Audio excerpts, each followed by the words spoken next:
In 1949, every construction expert said this German inventor's mobile crane was impossible. His impossible crane launched the world's largest construction equipment empire. Right now, Liebherr cranes are lifting skyscrapers in your city, yet most Americans don't know they exist. How did a war orphan with an 8th grade education build this empire? 1. From war orphan to master builder. Hans Liebherr was born in 1915 in a small German town. His father Wilhelm was a miller. When Hans turned 2, his father was killed fighting in the war. Just like that, Hans became fatherless. His mother remarried a master mason named Johann. This changed everything. Johann worked construction. The family moved to a farming village. Hans attended local school until age 13. Here's where it gets interesting. Hans dreamed of becoming a confectioner, making sweets and chocolates. But his stepfather had other plans. Johann forced Hans into construction. At 13, Hans started learning the building trade. He didn't choose this path, but he threw himself into the work anyway. By 16, he passed his journeyman exam. By 1938, at age 23, he became a certified master builder. Think about that. Most kids today are playing video games at 16. Then came World War II, and Hans got drafted. Hans served as a combat engineer on the Eastern Front, the deadliest front of the war. His job? Building bridges and clearing obstacles under enemy fire. He was wounded twice. Near the war's end, he recovered in a hospital near Dresden. When Hans returned home, Germany was destroyed. Cities lay in rubble. The country needed to rebuild fast. But here's the problem you probably never thought about. How do you rebuild a country when your construction equipment is prehistoric? Existing cranes were massive iron monsters. They took days to set up. You needed railroad cars to move them. Small construction sites had zero mechanical help. Workers carried bricks and mortar by hand. Up 3 stories, 4 stories, all day long. Hans watched this madness daily, and it drove him crazy. In 1948, Hans got an underwater demolition contract. War debris blocked the Iller River. How did he solve it? He used explosives salvaged from old bombs. This wasn't textbook engineering. This was street-smart problem solving. Here's what breaks most people's assumptions. You think successful entrepreneurs come from rich families with fancy degrees. Hans Liebherr became one of Germany's greatest industrialists with an 8th grade education and zero startup money. Hands-on experience beat classroom theory every time. But watching workers haul materials up buildings gave Hans an idea that would change construction forever. What if cranes didn't have to be massive and slow? 2. The 2-hour revolution. Picture your frustration watching inefficiency all day. Now, imagine you're skilled enough to fix it. That's where Hans was in 1949. Traditional cranes were engineering dinosaurs, cast iron and steel, weighing tons. Assembly took 4 to 6 days. You needed specialists, railroad transport, massive foundations. Hans sketched a different solution. What if cranes were mobile? What if they assembled fast? What if small construction sites could afford them? Working in a tiny wooden shed with local blacksmiths, Hans built his vision. On August 19, 1949, he received German patent number 821,094, the TK-10, the world's first mobile tower crane.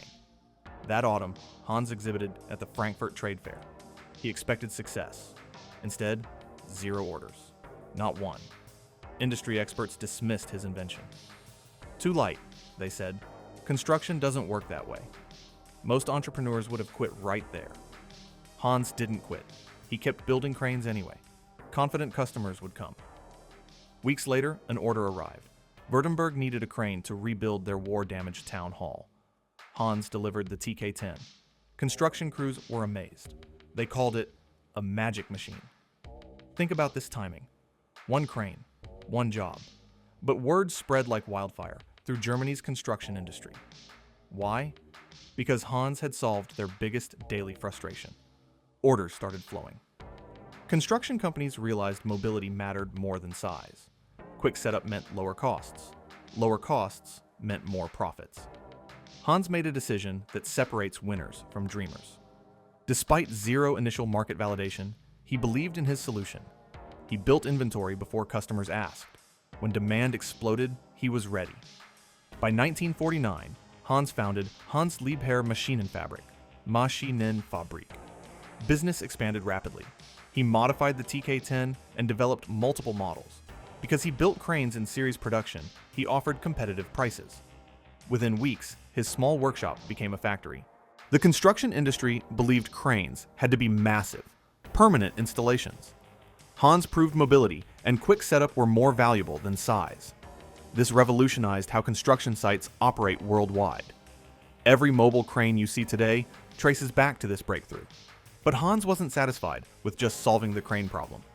When he saw opportunities, others saw obstacles, and his next move would shock everyone. 3. The diversification genius. Most business experts preach focus. Stick to your core business. Hans Liebherr was about to prove them wrong in spectacular fashion. In 1951, Hans hit a supply chain problem. He needed gear wheels for crane gearboxes. Suppliers were unreliable. Delivery times were terrible. Quality was inconsistent. Hans's solution? He started manufacturing gear wheels himself, then gear cutting machines. Within months, he had a machine tool business. In 1953, Hans rented a cable excavator for a construction project. The machine's power-to-weight ratio frustrated him. It was weak and heavy. Just 8 months later, Hans presented the L300. The L300 was Europe's first hydraulic excavator. Check these specs. Weight, 7.5 tons. Comparable machines weighed 30 plus tons. That's 4 times lighter. Power, 25 horsepower, delivering superior performance. But here's what made it revolutionary. Hans added an operator's cab. He created a specialized boom. He designed a combined shovel and backhoe bucket. These innovations appeared for the first time on any construction machine. Series production began in 1954. Around 110 machines were delivered in 3 years. The same year, 1953, a local bank manager approached Hans with a proposition. A refrigerator factory had gone bankrupt. It was available for purchase. Hans investigated. Only 1 in 10 German households owned refrigerators. With the economy growing, demand would explode. But Hans didn't buy the failing company. Instead, he analyzed their production methods and pricing.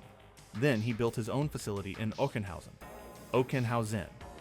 The first Liebherr refrigerator was manufactured in 1954. Think about this decision.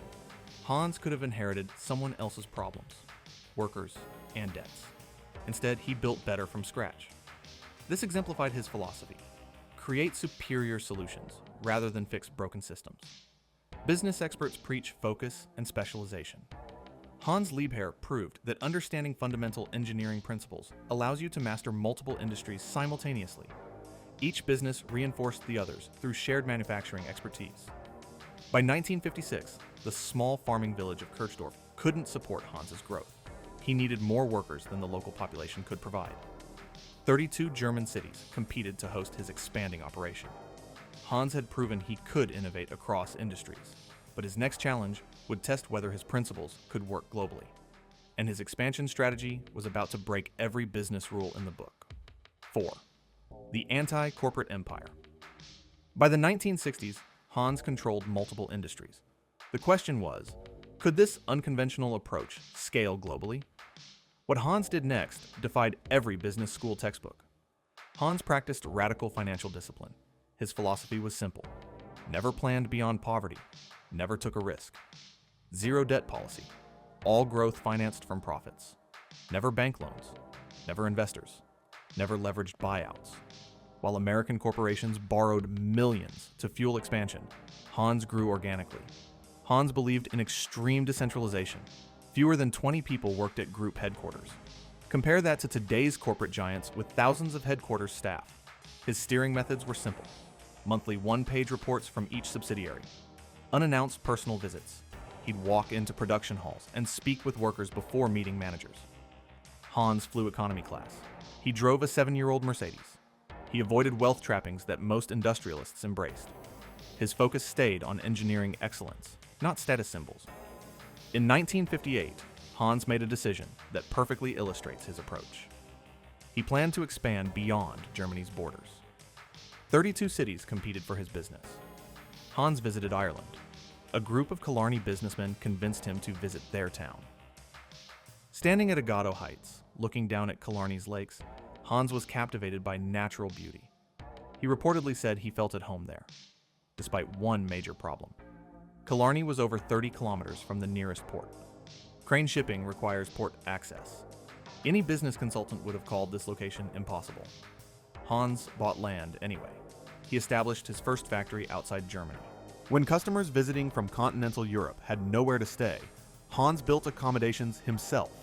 What began as simple lodgings evolved into luxury hotels. In 1961, the 5-story Hotel Europe opened on Killarney's shores. Hans later purchased Agato House and built Dunloe Castle Hotel. The hospitality venture grew to 6 hotels across Ireland, Austria, and Germany. By 1990, Hans commanded 15,000 employees across 46 companies in 10 countries. Annual revenue, $2.5 billion. Modern corporations believe debt-fueled growth and centralized management are essential for scaling. Hans built a global empire worth billions by doing the exact opposite. Financial discipline and local autonomy outperformed aggressive expansion strategies every time. Hans had built something remarkable. But could this unique approach survive beyond its founder?